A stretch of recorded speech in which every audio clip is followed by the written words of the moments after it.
Hello, dear students. Today we are going to start a new chapter. The name of the chapter is Surface Chemistry. So, first of all, we should know what is surface. The layer of matter that is in contact with another matter and is the outermost layer is known as surface. Liquid has one surface, that is what we have studied in the ninth standard even, that you can see this is a liquid.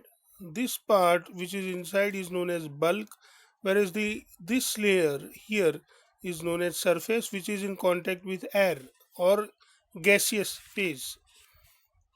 The part of liquid which is not surface is called bulk. Solids have infinite surfaces. You can see lots of surfaces here, which you cannot even count sometimes. So that is how we can understand about the surfaces in solids. So here we have a solid which has infinite surface, and the another part of solid which is not a surface is known as bulk. Gases do not have surfaces because they do not have fixed shape, and that is why they do not have fixed shape or fixed volume, and that is why they do not have even surface. They always expands. Surface is called interface also. So surface is called interface too, which is represented by hyphen. You can say slash also. So this is how we understand the surface. Now if you want to write something about surface, what we can see here is,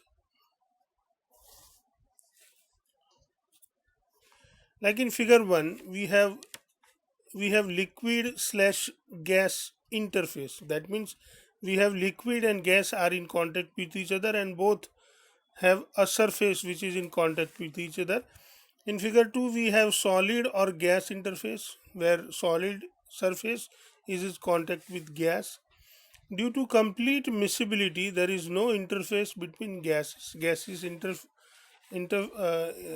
immiscible, and sorry, gases are miscible and there is no interface between them.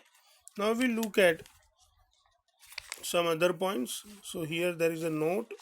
It says that the bulk phase we shall study in the surface chemistry may be pure compound or solution. So in surface chemistry, we will study the bulk, which is a pure or a solution. The interface must be few molecules thick. Please remember this, that the interface is few molecules thick only.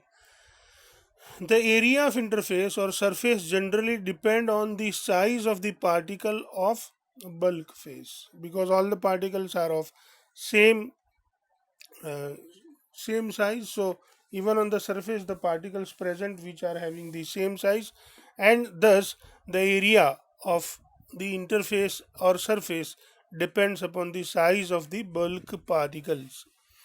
Following are the examples of surface phenomena or interface phenomena that we study in chemistry. We study corrosion, which is a surface phenomena. We have seen the various electrode processes, that is anodic oxidation, cathodic reduction, where we have studied. These all are the surface phenomena. We will see in this chapter the heterogeneous catalysis, that is even a surface phenomena. We have seen that a solid substance slowly dissolves into the liquids.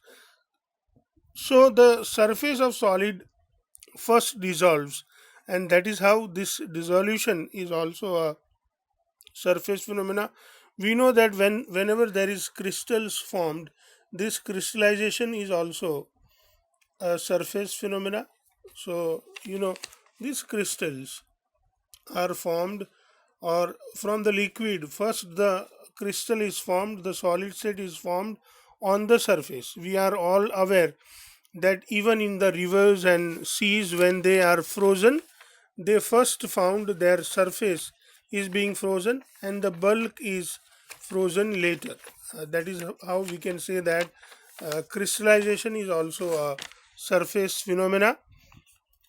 uh, what precaution one must take to study the surface phenomena? So when we want to study, we consider ourselves as a scientist. So what precaution a scientist must actually take before studying the surface phenomena. To study the surface, we must, like, the surface must be clean. So if it is not clean, we must clean it.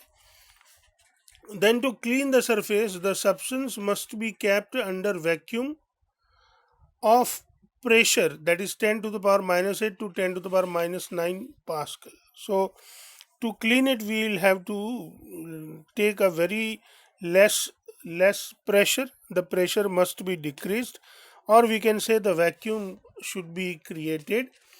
The surface that we are going to use for the study of surface phenomena should be stored or kept in a vacuum under 10 to the power minus 8 to 10 to the power minus 9 Pascal. So whenever we want to store this surface which we are going to use into our scientific experiment, this surface must be stored under vacuum, or it must be stored um, under the pressure of 10 to the power minus 8 to 10 to the power minus 9 lower pressure. It is now possible to obtain ultra pure surface of metals under pressure 9 to the power minus 9 to 10 to the power minus 8 Pascal. So now we can even get the ultra pure surfaces of metal which are used for the adsorption processes, and or which are used to study the surface phenomena, just by having this temperature 10 to the power minus 9 to 10 to the power minus 8 Pascal. If we do not store these surfaces under such low pressure or vacuum, what happens? The surface of the observable material would be covered with molecules of major components of air like nitrogen and oxygen. So if we do not store them under the vacuum, what happens?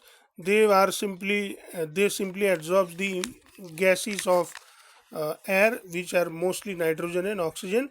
We shall study in this chapter, we shall study adsorption, we shall study catalysis, we shall study colloids, including the emulsion and gels. So the first topic that we are going to start is adsorption. We'll see the adsorption in the next period, my next video, my dear students. Happy learning.